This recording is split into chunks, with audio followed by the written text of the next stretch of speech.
Hey yo, OmniDogs and OmniKittens. It's OmniDog here with OmniDog's Vault.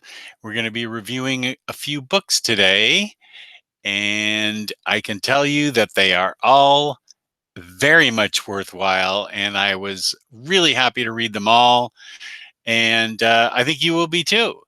So let's get started. The first one was a book from my friend Kyle, and it was a Warren Ellis book that I had never heard of. And it's with art by Phil Hester. A lot of you guys like out there like Phil Hester, and it's called Shipwreck.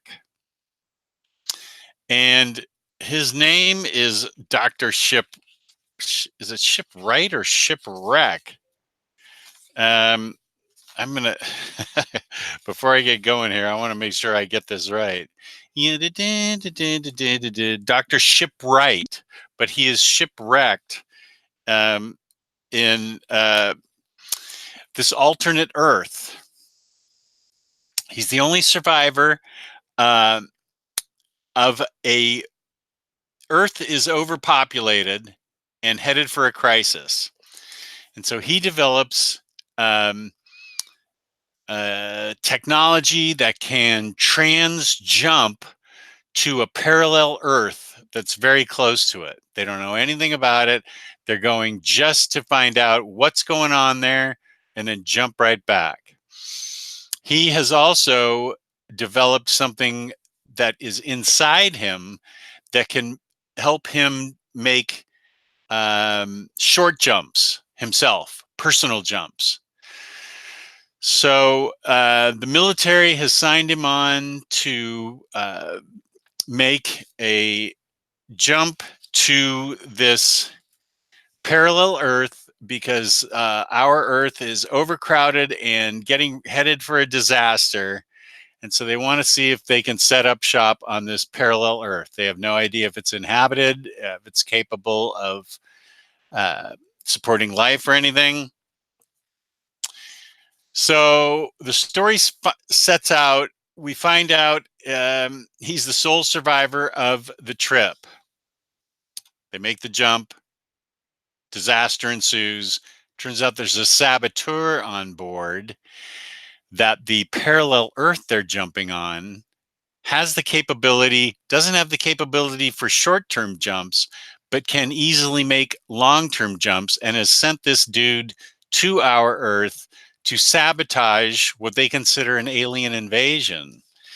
And it is it is wild, man. This is a wild kind of book that only Warren Ellis could make, because he sets out, Dr. Shipwright sets out immediately to try and find the saboteur. In this parallel Earth, there's hardly any infrastructure. Whatever infrastructure is there is long overgrown, decayed, destroyed. There are hardly any cities. It seems to be mostly wasteland, and it's all decayed. And he hasn't found any cities yet or anything. So he sets about trying to find this saboteur, and he runs into several people. One of them is this inspector who seems to know all about him. The government, the authorities, as they call them, seem to know all about him, but they don't care about his personal jumping device. There is a woman that does care about it and offers him a chance to find. Our Earth has sent a homing signal, a homing beacon, to get him back to Earth. But the saboteur is a few steps ahead of him. He keeps, getting closer, and I don't want to do too much to spoil it, because it is. What he goes through is really interesting. He's always been running from something. He's always considered himself a coward. He's always considered himself running from something, and now he wants to run back to Earth. He doesn't want to stay at this place. Here's the inspector who keeps showing up and who knew so much about Dr. Shipwright when he first showed up.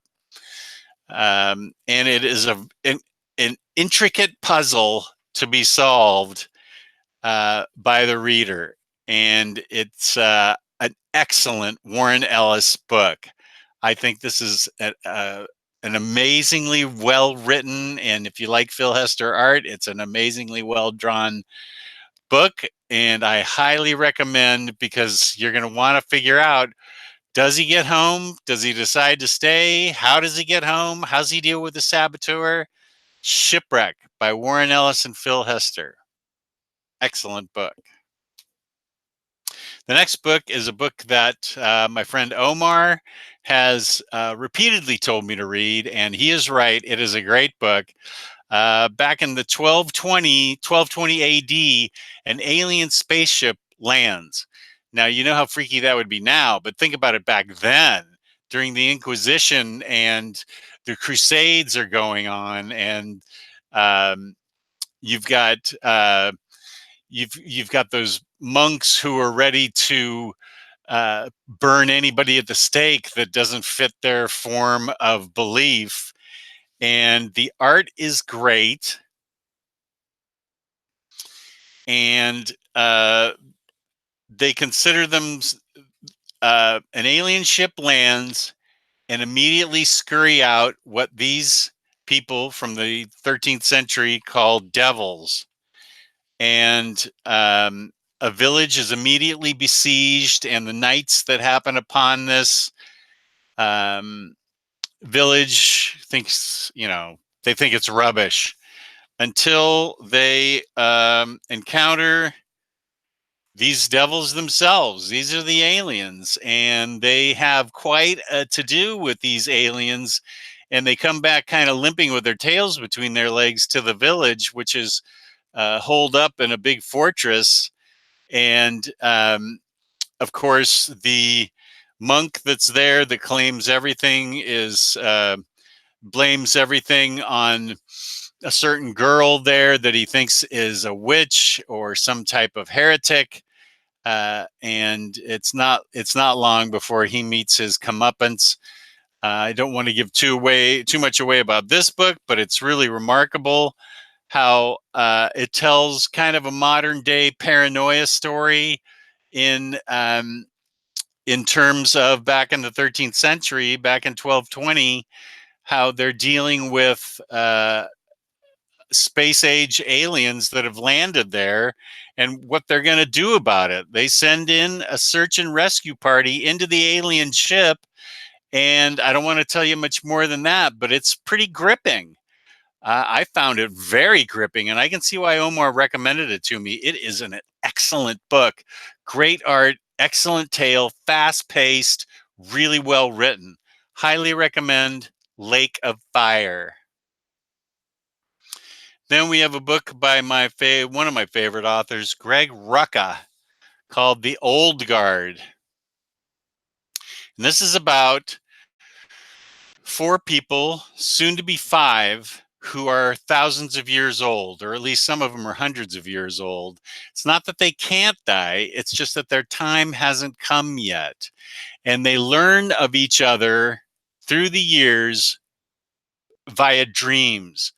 And it's set in the modern day, and they learn of a new person who can't be killed through dreams. She's like a Marine in Afghanistan. And it has to do with the fact that the world is shrinking on them due to the internet and online Twitter and online photos and online surveillance. It's harder and harder for them to hide. It's not like it was easy to hide like it was back in the 1800s. It's getting harder and harder for them to hide. And they're basically killers. They grew up soldiers. They've been soldiers their whole lives.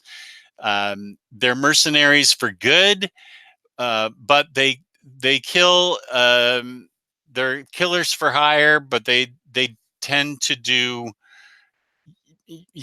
like some group kidnaps a bunch of women and children. So they'll go in, the 4 of them, and soon the 5th one, go in and try and rescue them. But there's nefariousness afoot because there's a rich guy that wants their secret to long life. And that's really what the whole story is about, how they try and escape, how they get caught on camera, how they how it's broadcast out, how they get caught, and it soon becomes clear that the world has gotten a lot smaller, that they have been made, and that they have been um, discovered as people that are considered immortal. So it's a big rescue operation to try and find them, and it's adventures that happen in between there. Plus, they discover this young Marine who exhibits symptoms like they do, being killed, coming right back to life, things like that. In Afghanistan, and it shows some of the backstory of what these guys went through, like serving back in the Crusades and serving for Napoleon and things like that. So it's got a little bit of history in it too, and it's really good. It is just Greg Rucka finery. It's so interesting what they do, and of course because they've got 5,000. Some of them have 5,000 years worth of battle training and strategy. Um, they know how to handle themselves in a lot of situations, and I'm not going to ruin it for you, other than to say there's some twists and turns in this book, and you're dealing with people that are 2,000 to 5,000 years old, and they can't be killed just yet. Someday their time will come, but it is not during this book. And they're basically racing around the world trying to find out who knows their identity, what they're going to do with it, and what they want from them. This is a rip-roaring, rollicking tale of excitement and a bit of a thriller. How is it listed? It is listed as an action military fantasy. I say it's a thriller. It was very much lots and lots of gunplay. Guns going off all over the place. Lots of technology used, lots of gunplay. Fantastic book. Highly recommend The Old Guard by Greg Rucka. That brings me to my last two books. This was also a gift from my friend Kyle, and I didn't even know these books existed. This is called Elsewhere, Volume 1 and Volume 2. And let me see if I can sum up. There's a rift in the world, our world, that leads to another world, and it takes people from all time periods and takes them to one time period in this other world. They just so happen to speak English in this other world because comic books. But the interesting thing is who it manages to take, because here you see one of the first people it takes is Amelia Earhart, the famous pilot back in the early 30s who disappeared when she was trying to circumnavigate the globe. This book posits that she was taken by the portal and deposited off in this distant, faraway world. She happens to show up in the middle of a jailbreak. Two innocent rebels managed to grab her, take her to the rebellion site, and talk to her and tell her what's going on. And she says she finds out that there's somebody in the cell, that there was somebody in the cell next to these guys that talked about Earth. She thinks it's her co-pilot. She said, "We've got to go back and rescue him." And these guys are like, "What? We just got out of there."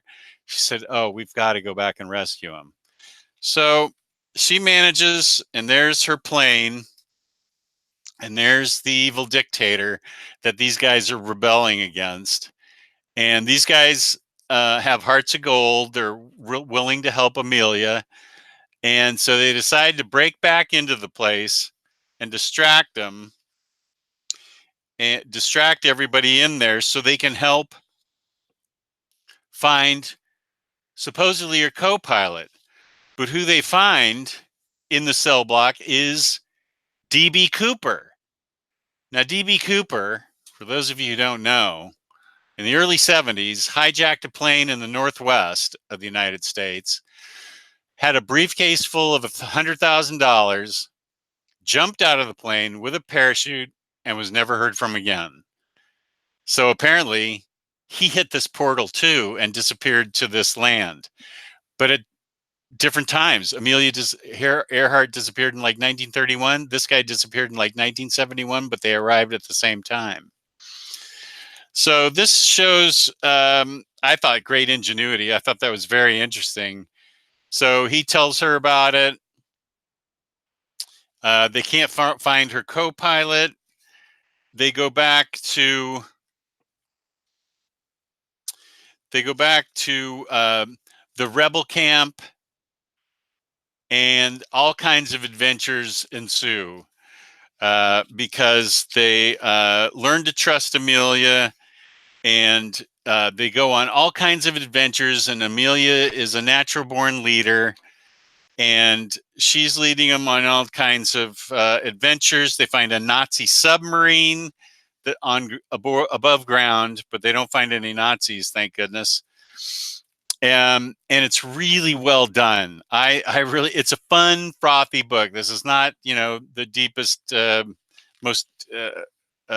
deepest, most dangerous book. It's fun and frothy. And here she finds a weapons cache in the Nazi submarine and says, "We're going to go storm that castle and take that dictator out using the guns." And by golly, they do it. And I'm not going to tell you who the dictator is because that would wreck it. But that is the first book. The second book is